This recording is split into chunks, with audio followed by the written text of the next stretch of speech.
Hey guys, we are back. Thank you so much for joining us after the break. So Ryan, we were discussing the different first-time home buying products that you guys have. Yeah, so great options for first-time home buyers. I'd say the number one thing we typically tap into is Virginia Housing. So Virginia Housing is a state bonded program that has grant money, 100% financing programs, a program called Spark, which actually allows us to buy the interest rate down a whole percentage point, which is tremendous amount of savings. Now, it's a little bit of work to get it done. Yes. So if you're willing to do it as a home buyer, there's a lot of benefits out there. Yes. And then besides Virginia Housing, we can partner with any local nonprofit that offers grant funds. So there's a lot of them out there. Home is Housing Opportunities Made Equal here in Richmond. There's a South Side community. There's a ton of different nonprofits in the area that are offering money that you could tap into. And we as a lender don't have any restrictions. So if they're legal, we can use it.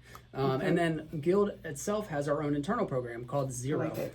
Zero is a catch-all. So if we can't get any of the Virginia housing programs to work because maybe you make too much money or something like that, Zero comes in. We can still do 100% financing, or even have your entire down payment forgiven, which is just an amazing program. And there's no limits to your income. We can go as low as a 600 credit score. There's just so many things we can do to make sure that you as a buyer can get into a home.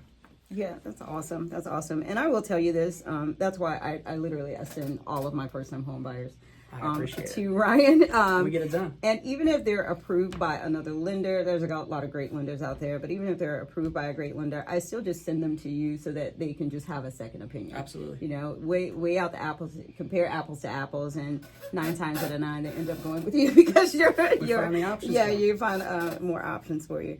So we talked about documents to gather. We talked about the steps to take. We talked about different loan products that you guys have. So let's talk a little bit about, when we we've done this before. We've had buyer consultations, and normally we have our buyer consultations together with the client to meet the client for the first time, put a face with a name. So we go over a to-do list, things that you need to do, but we also go over what we call a to-don't list. Oh yeah, oh my gosh, that list is the biggest list. That's the biggest list. So these are just a list of things that you do not do before, during, and after the home buying process. All right, let's talk a little bit about that. This list gets bigger because as you are in this bit, something just comes up, something new that you never dealt with. It just keeps growing. But so the number one thing is don't quit your job, right? So that happens more than you would think. If you're gonna change jobs, it may be okay, right? It might work still, but talk to me first, because we want you to have the house, right? We need you to get a job too, but let's chat about it. The number one too, don't open new credit, especially a car, right? So plenty of times people are super excited, everything's going well, we're getting ready to buy a house, we go buy a car. Well, unless you want to live in the car, it's not a good idea. The reason being is we are monitoring your credit. So as a lender, from the moment you apply to the day of closing, your credit is going to be checked, and we do what's called a pre-closed credit report, which happens within sometimes minutes of closing to make sure nothing else has been opened. Now, it might not be an issue, so we could just have to make sure we include those payments. It might not be a problem, but you have to have that communication with your lender that, hey, I'm going to buy a car because life happens, right? My car broke down, I got to buy a car. But let's just make sure it's not going to be an issue, because it 100% will become an issue if you don't tell us. Or if not an issue, it will delay closing. For sure. And then I would say the third biggest thing is cash deposits. Always throw things out, especially for my first-time homebuyer programs. Cash deposits are a no-no, right? So if we got a bunch of money we're trying to deposit, let's chat about it first and see if it really has to go in that account, right? Just try not to do it if we don't have to. Those are my top 3. Don't quit your job, don't open a new credit, and don't make large cash deposits. That's awesome. That's really great advice. And so for anyone that's thinking about purchasing a home in the near future, and they just want to stay connected. Okay, they want to. Do you have some type of mailing? Absolutely, we can do online marketing. Online marketing. Yeah. So if you guys want email updates, just kind of pointers and tricks, all kinds of good stuff, just how the market's doing. We just need your email address. If you want to email us, do you want to email me? They can email you. All right. So my email, it's my Weiderhold at guildmortgage.com, and we'll make sure you guys have that information out there. But we can get you signed up for that and see what kind of cool stuff we can keep you up to date with. All right. And if you can either email Ryan or you can email myself at Tracy at GirardGroupVA.com, or you can just shoot me a quick a quick text at 804-400-0456. So we're just going to touch on one other theme, and that is investors. So you guys do a lot of investor products as well. A full suite of investment options, yeah. So lots of investors out there, right? The biggest obstacle for most of the investors I work with is they got plenty of income coming in. It's just on the document side of things. It doesn't show it, right? We want to take advantage of our tax breaks. We're writing off our business expenses. But when it comes to traditional income qualifications, we're going to take that bottom number. So that net, after you pay everything, the bottom number is usually pretty small, right? But it may not be a reflective of your true earnings. Right.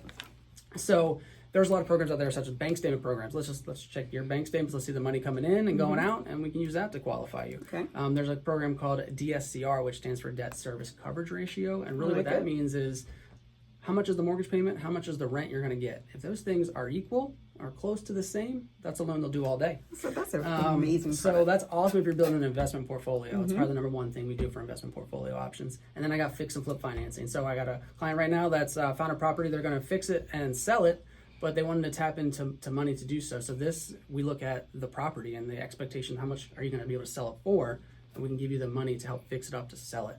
And it's better interest than you tend to see some of your hard money lenders. It's kind of an in-between spectrum. So lots of great options for those investors to chat with us. Usually, if I can't find an option, it probably doesn't exist on those investment sides. You always find an option. We got options. We got options. All righty. Well, thank you so much for joining Tracy. me today. So tell people again who you are and tell them how. So I'm Ryan Weiderhold with Guuld Mortgage, and I can be reached directly. I said the best way, shoot me a text message or phone call, 804-814-1001, or you can always shoot me an email. Find me on social media. I'm everywhere. I'm trying to be out and about, so hope to see you around. So one more thing, because Mike has been really quiet throughout this interview, and he's never quiet. He's never quiet. So I'd like to have you come over here to say hi, Mike, and Mike's never quiet? Mike's never quiet, ever. Is that a good thing or a bad thing? That's a good thing. That's a good thing. You put him on the spot. I know. He always puts me on the spot. So I'm putting you on the spot. Hey, Mike. Hey, you know I had to step in when the guy from Philly is in. That's right. Philly, baby. Yes, Philly is here. So welcome. Eagles. Hey, this is your first show. Congratulations, very nice. Thank you. I don't want to steal your thunder. Thank you. Tracy, Girard, real estate rock star. Yeah. And when she says Ryan's her guy, you know what that means. Ryan's her guy. Thanks, Mike. Thank you so much, Mike. I really appreciate it, Ryan. Again, thank you so much. Tracy. Come back awesome. and see me again. I mean, I know as things progress and upgrade, we'll have more to talk about. It'll be fun. Awesome. Oh, but before we get to that, Ryan, here you go. Hey, yo, Richmond. It ain't about how hard you hit. Hi, baby. It's about how hard you can get hit, but keep moving Rocky forward. statue. This is the Italian Daddy. Oh my God. See, the one that leaves Philly and come to That's RVA. great. I always check out my man, Mike King Biz, on ESPN, I love it. 5-7 a.m. The champ of business talk radio. You know, you have to do that. The man. Tracy Girard.